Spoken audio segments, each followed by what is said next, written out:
Shaggy, I am Philalitea, and I am eating a salad. This harvest salad from Panera, if I got the proper dressing, would be one of my very favorite foods.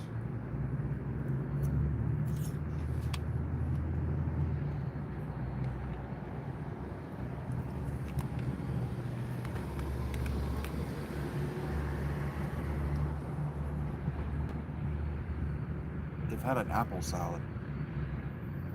Probably still do. It's like Fiji apple salad or something like that.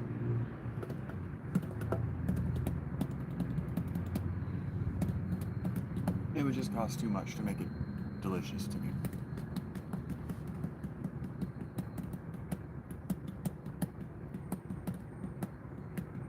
I don't really like arugula. It's kind of annoying to eat. It's not very crunchy. But I guess it's healthy. I guess it's good for you. I guess. It's very green. Sometimes it's purple.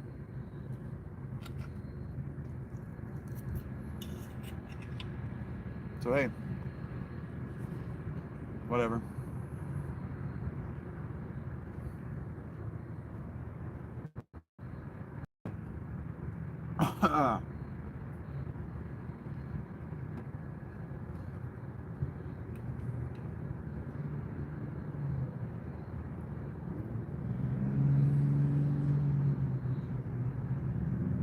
I need a book or music or something. Y'all are so talkative. My girlfriend asked me if I like Radiohead the other day, and it occurred to me that I haven't listened to Radiohead in a while. So what if I listened to Hail to the Thief? Yeah, that was quick.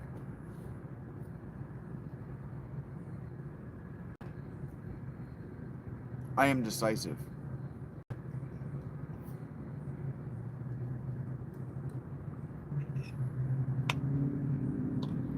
It's a trait successful people have.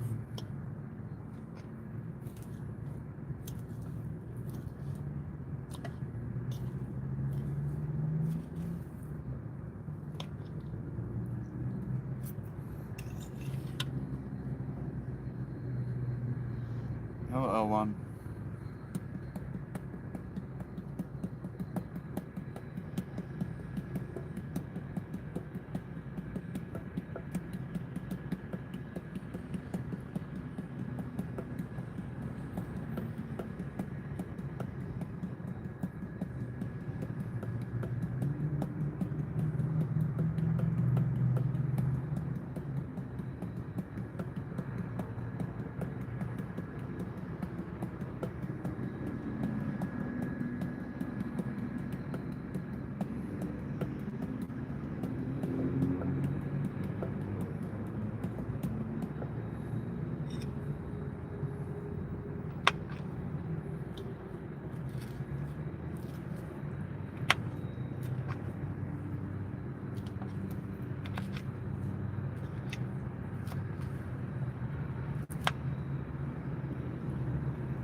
What up, Mayra?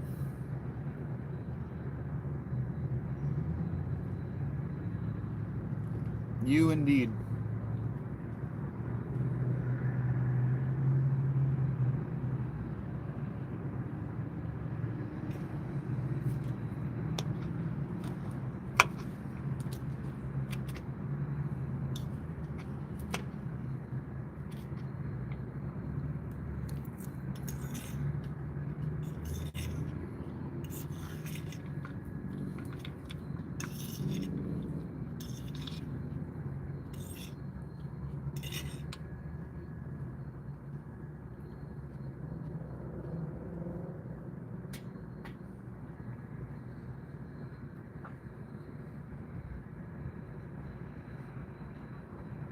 What up, Eric?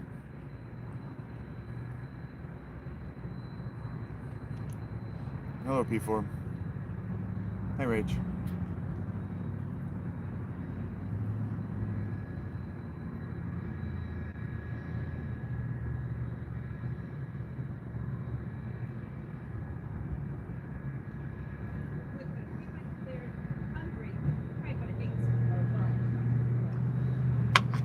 How you doing, Eric? Do you sleep?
Okay, Eric.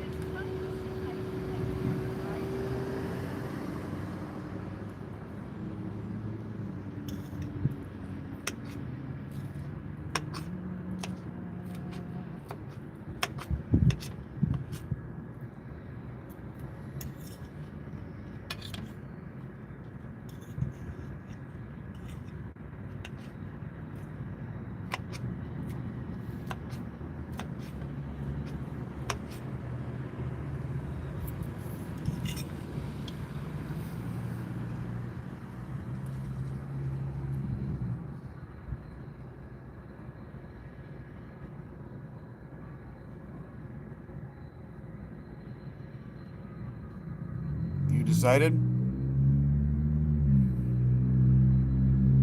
You have a moped?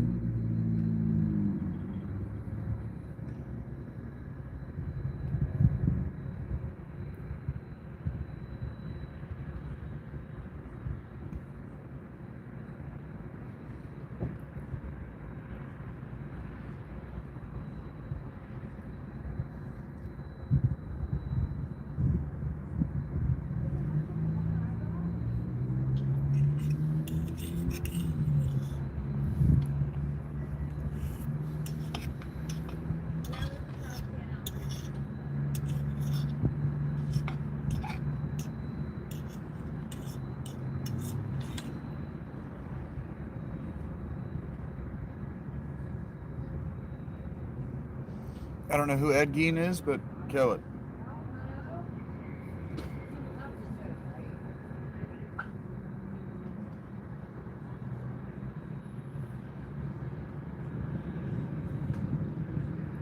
You're too cool for school, Eric.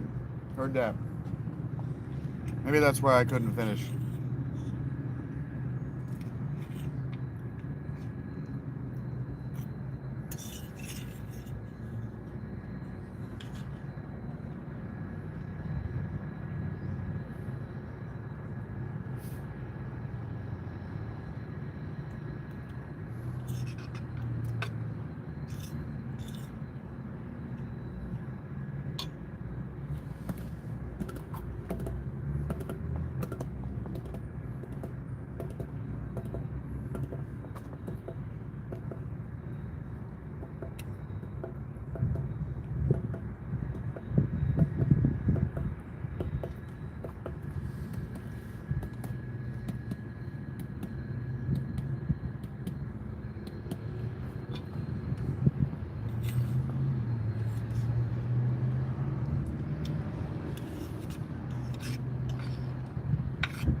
You like school, Eric?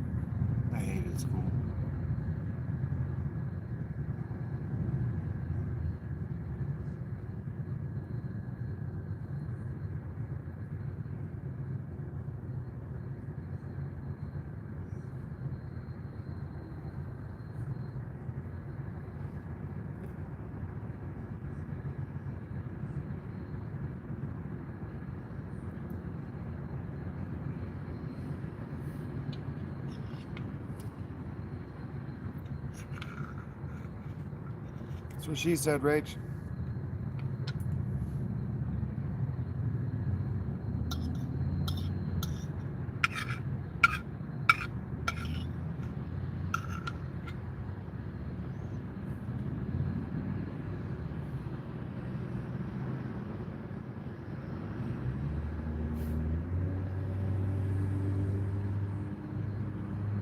Yeah, the girls were the only good part of school, Eric. I agree with that.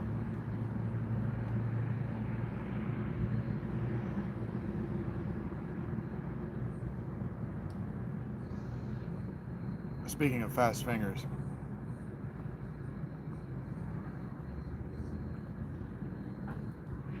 you stick your fingers in the pussy and just get through the day.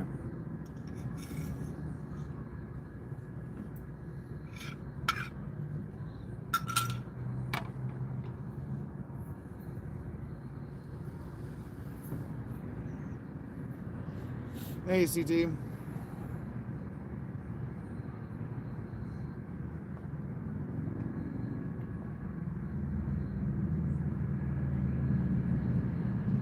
Hello, Ito. Hello, Alec. How's it going?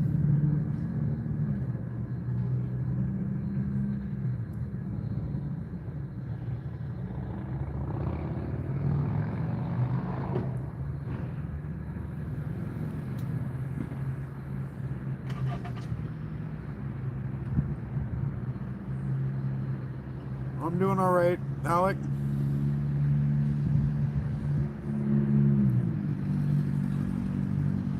Heard that. Literal batteries, ACT.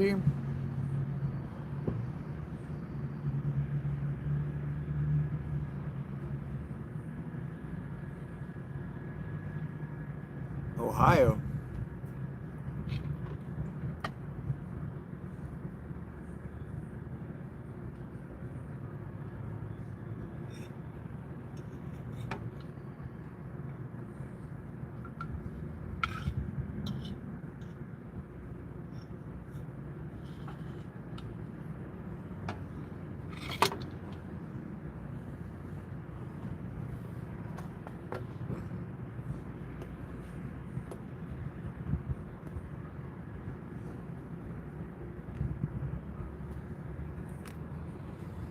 Heard that.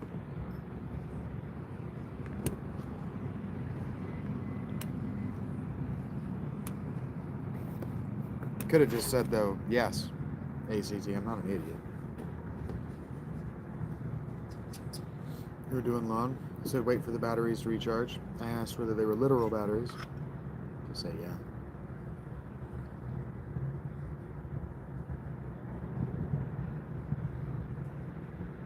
North Ohio.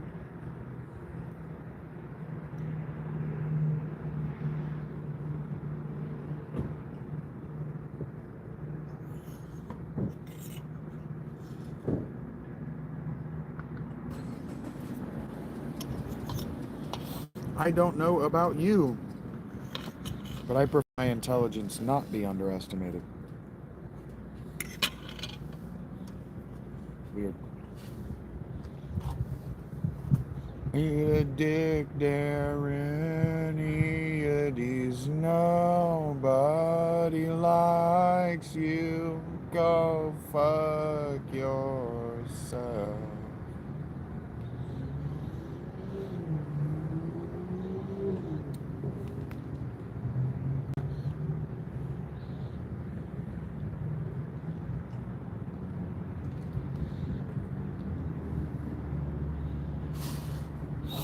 I'm teetering on the brink of honey sweet, so fall asleep, I'm backsliding.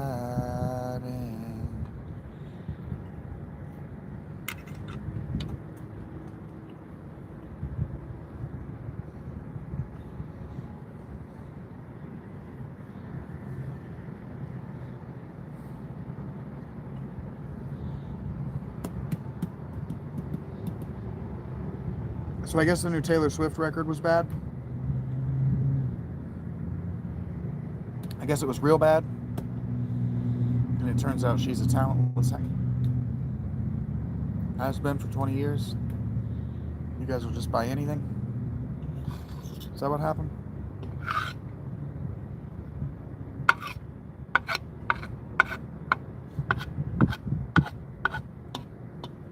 Interesting how she and Travis Kelce get together and both of their product is bad.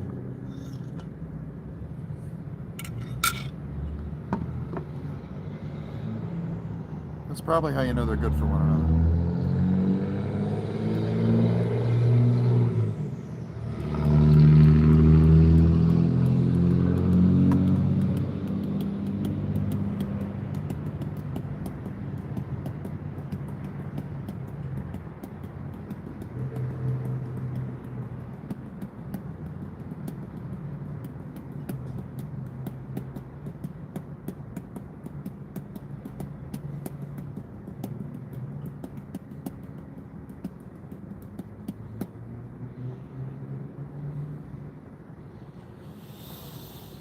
I can. Feeling 22 is a Taylor Swift song.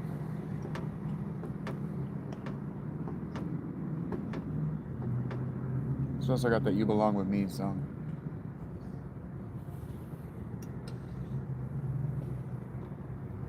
Doubtful. Ninja. You a Patreon sub?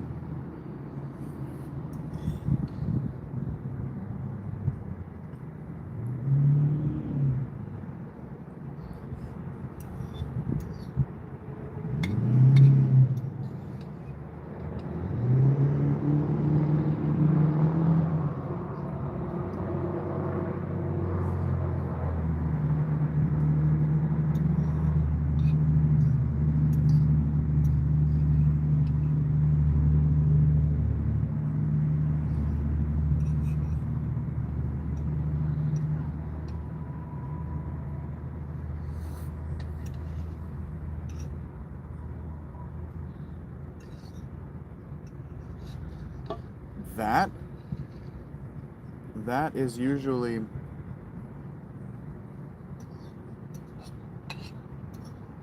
a pronoun.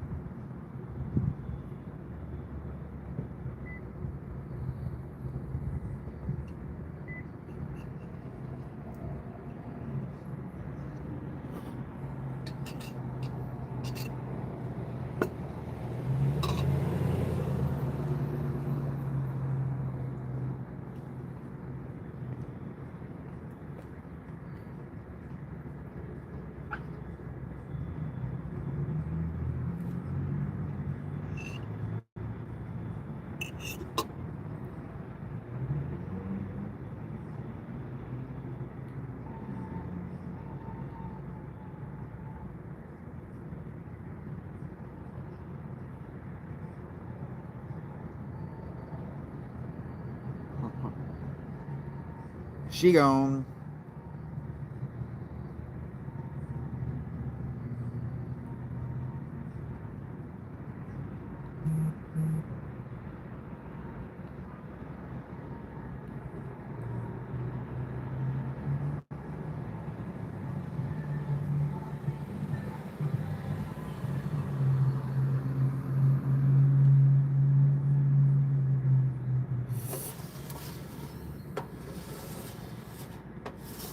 That's tight.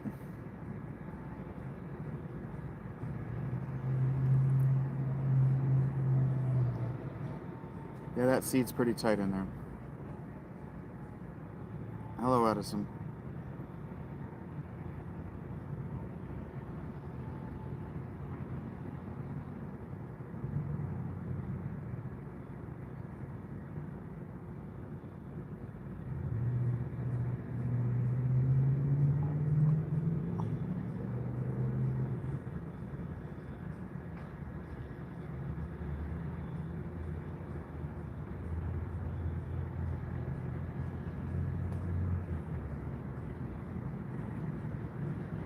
How do I auto kick? I don't auto kick. I just get rid of people.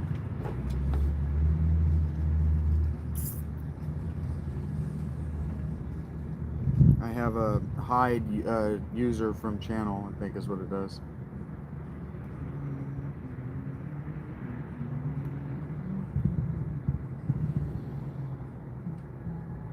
Digital RoboCop. Oh, wow, what a monster taking over.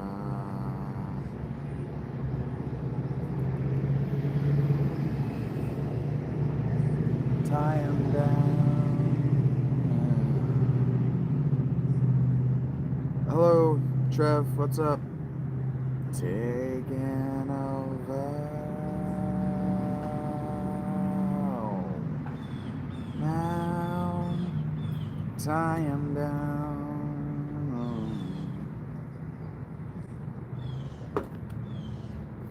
The luxury of sleep, come to you as you sleep.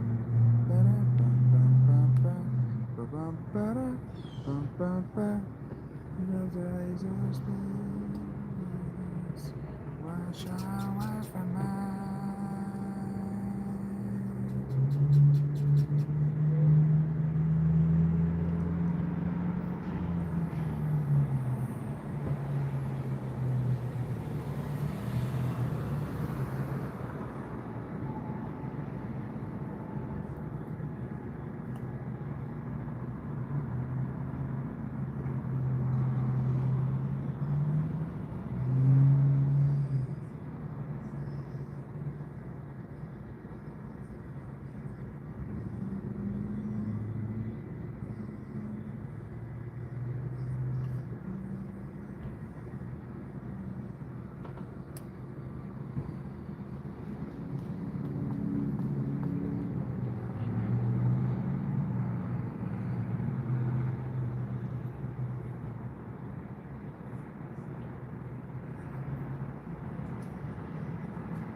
Yeah, my phone probably died at some point, Eric.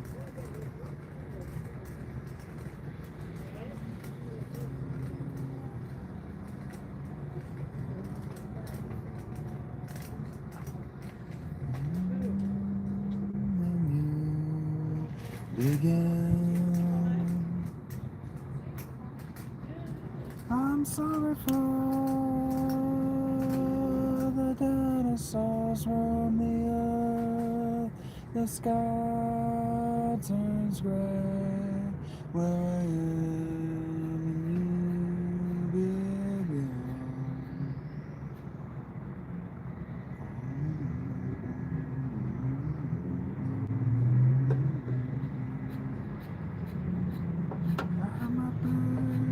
I'm up in the clouds, I'm up in the clouds, and I can't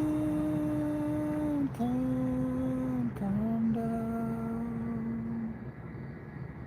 I don't watch a man take part where I am and where you start, but you left me alone. You left me alone.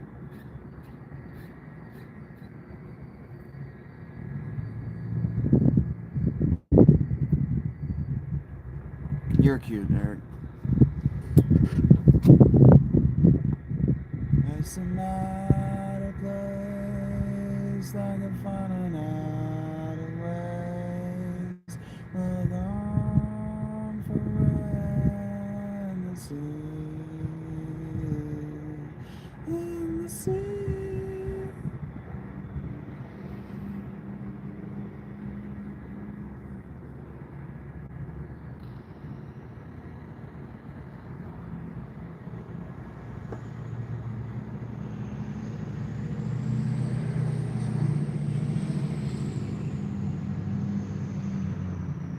This is one of my favorite parts of any song ever written.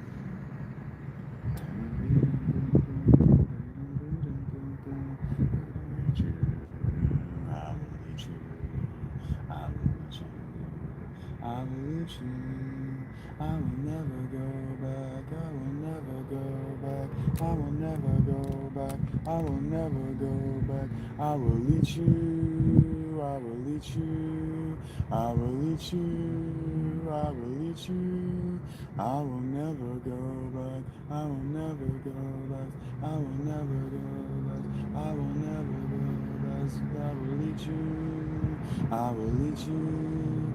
I will lead you. I will lead you. I will never go back. I will never go back. I will never go back. I will never go back. I will lead you. I will lead you. I will lead you. I will lead you. I will never go back. I will never go back. I will never go back. I will never go back. I will lead you alive. I will lead you alive. I will lead you alive. It's one of my all-time favorite songs. That vocal line is awesome.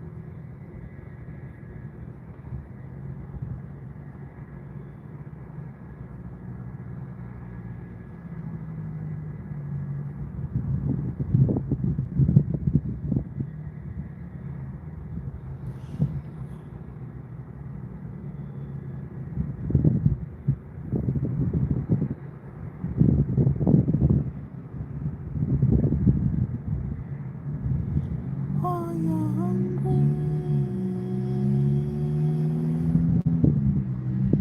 Are you sick? Are you begging for a break? Hunter was getting mad. Are you free?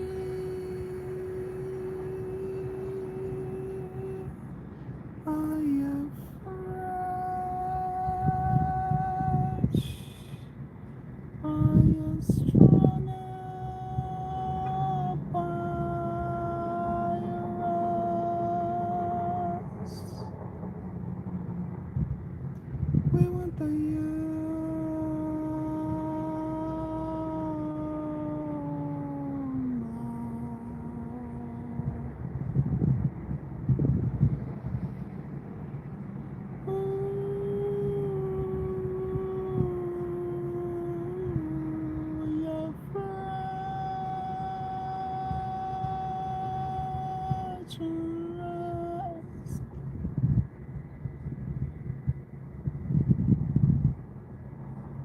Hey, what's up, Tony? At the seams,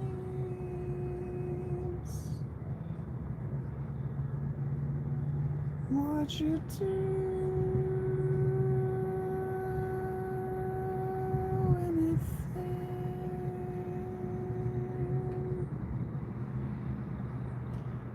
for the vampires and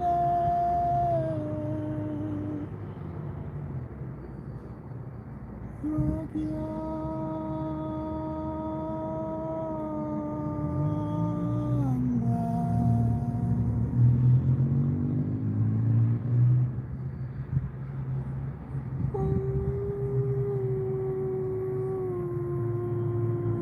it's like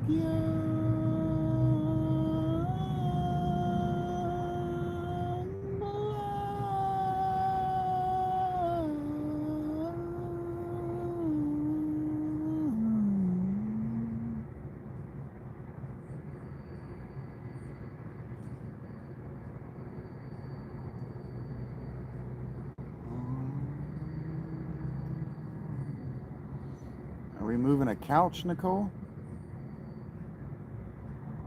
No, let that creep in of you. Let the others bury me.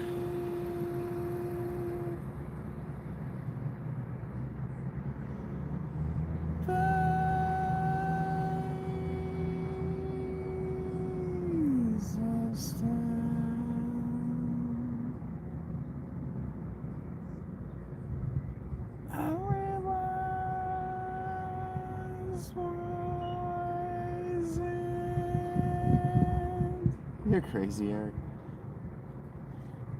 Let the sweet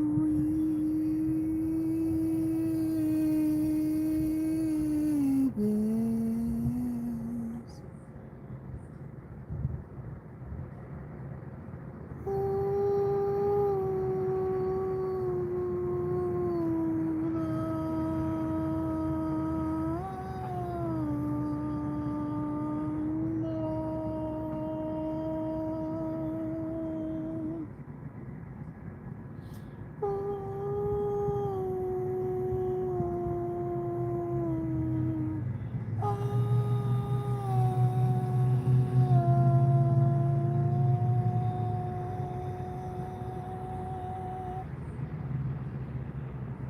Hey Alfonso, what up?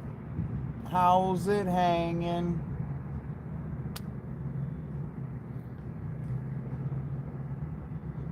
Long and hairy and hard to carry, if you're asking.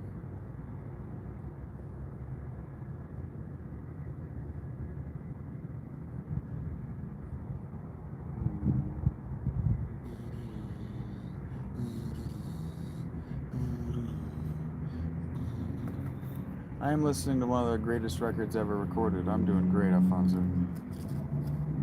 Might be doing so well. I'm about to put the other earbud in it for a second. Or in here in a second. Where's my lighter? Uh-oh. Did I bring everything but a light? No, I didn't. Son of a bitch.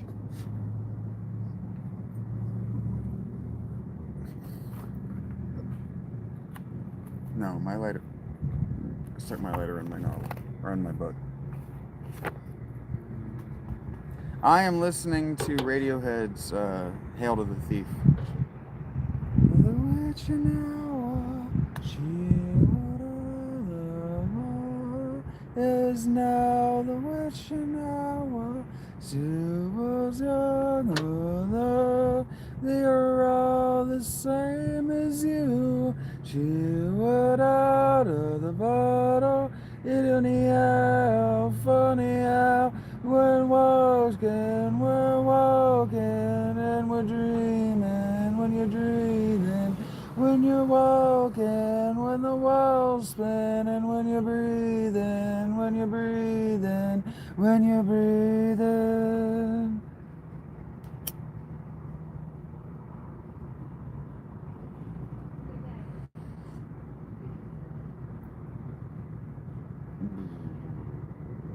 They will suck you down to the other side.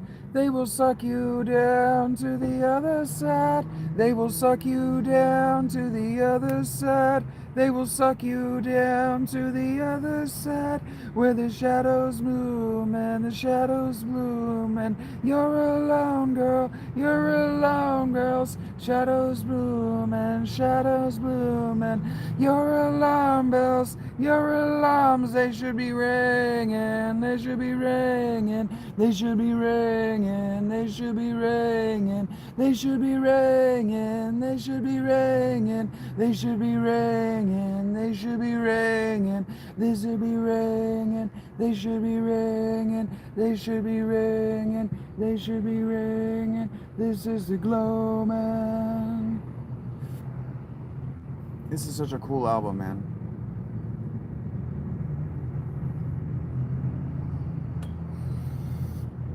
The vocal lines on all these songs are just another instrument. The words that he chooses to fill up the vocal track is so cool. Your alarm bells, they should be ringing. This is the gloaming. 3 a.m. The witching hour.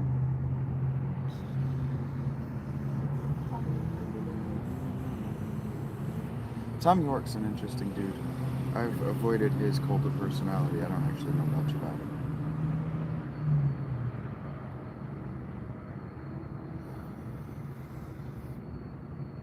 But Radiohead are also super reclusive.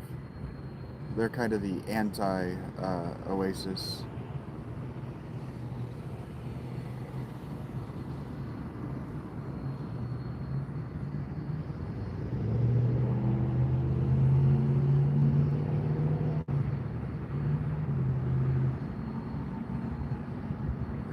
under control. Ba, ba, ba, ba, ba, da. But there are also guitar textures on this record you'll just never hear anywhere else. Nobody plays like these guys.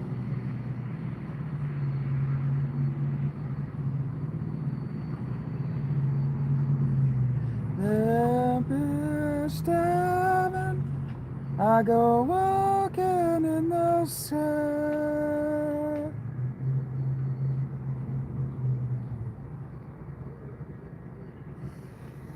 Broken branches shook me as I speak. Man, I could remember this song. I played this record so much in high school. Just 'cause you feel it doesn't mean it's there.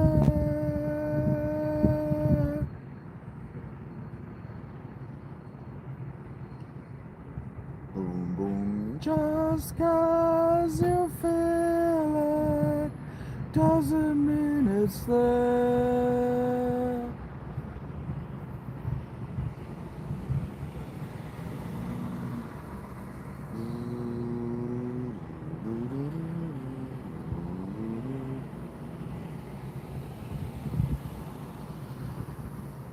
Where's the siren singing you to shipwreck?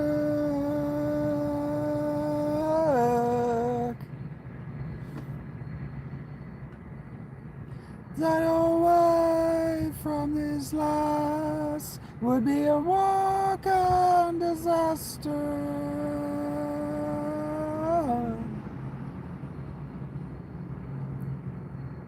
Hey, what's up, Dave? Just 'cause you feel it doesn't mean it's there.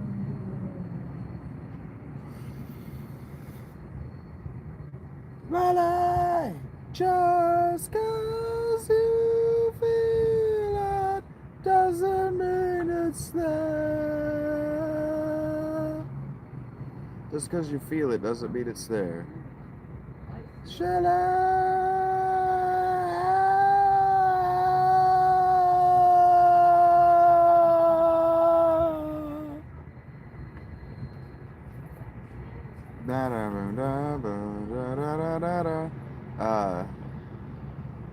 Radiohead's Hail to the Thief.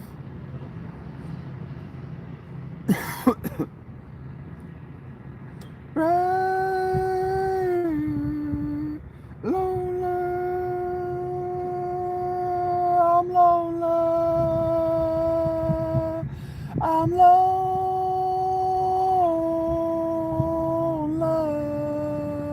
There's no statue too late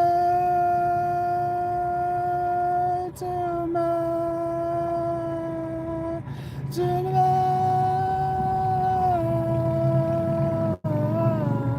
oh. I'm eating right now, Calista.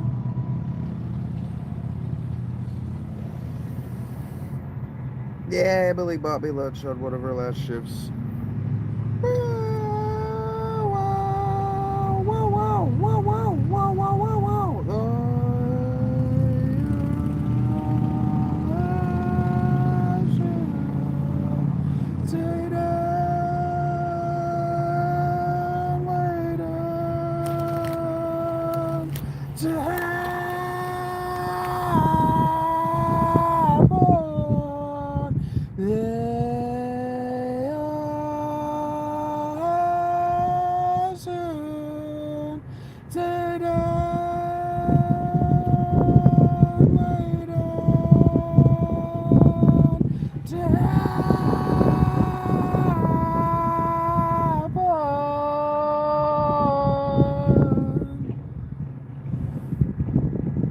Some of these songs are just so tortured.